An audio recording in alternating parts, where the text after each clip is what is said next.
Hey everybody, thanks for tuning in. I'm George Conley with Scratch Golf Tips, and today we're going to be talking about some upcoming rules changes according to the USGA and how they affect the way that you will play your rounds of golf in 2023. So the USGA recently announced 5 rules about how the game will be changing from the USGA perspective. The first one is about handicap golfers, and it's great for inclusivity into the game of golf. The second one is about having to show your handicap before you'd have to represent your handicap in a sanctioned round where the handicap is being in play. And if you did not represent your handicap properly on your scorecard, you would be penalized. They reversed that, which is, better for the inclusivity of golf and not having that barrier to entry of knowledge about the rules. But it's not very important to everyone because not everyone plays a ton of sanctioned golf with handicaps factored in. So we're going to be talking about the other 3 that everyone will have to know and understand, as it will change the way that you play your rounds of golf in 2023 and beyond.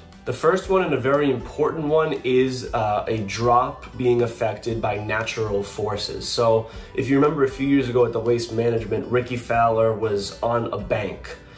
He hit the ball into the water and he had to drop the ball on the bank. He dropped his ball and it stayed put.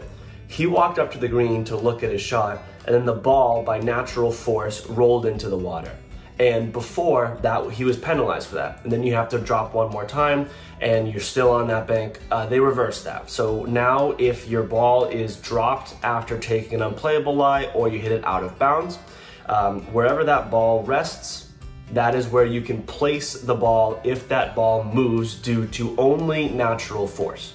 So if you're on a banked hill like that, just put the ball down. If it continues to roll, then you don't have to drop the ball from knee height. You can place it down within 1 club length of where your drop will be originally, and you can place it down and make sure it stays there. After you place the ball, if it then rolls back in again or natural force takes it somewhere else, then you can find another spot, keeping within 1 club length, to put that ball down. The next rule change that will affect a lot of people is the simplification of the back on line relief. Most golfers are fairly accustomed to standard protocol when it comes to back on line relief. If you hit the ball into the water and it's deep in the water, then you want to take the ball back on where the line of the ball was when it entered the water.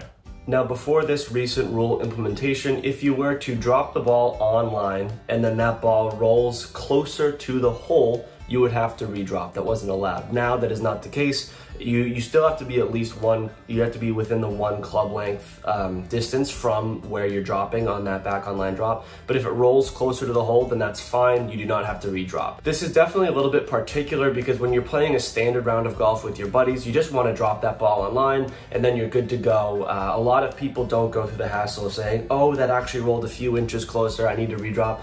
This is more pertaining to professional golf events that are sanctioned for points, whatever.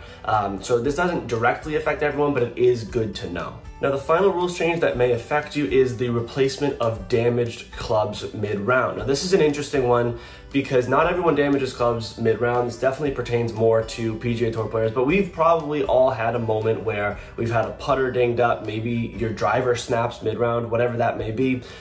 This, again, will cater a little bit more towards professional golfers, people who have the ability to replace these clubs, but if you're playing a round of golf and you have a damaged club from an external force, meaning if you take your putter and you spike it over your knee and snap it in half, you can't replace that putter. You're not allowed to. Again, if you're playing a weekend round with your buddies, you can probably just borrow your friend's putter. But if you happen to have a backup, maybe you have some clubs in your car at the parking lot, you can pick those up at the turn. This will definitely affect professional golf, PGA Tour, LPGA Tour pros. They often will have maybe the face of their driver will cave in after too many reps. You see this often with 3-woods as well.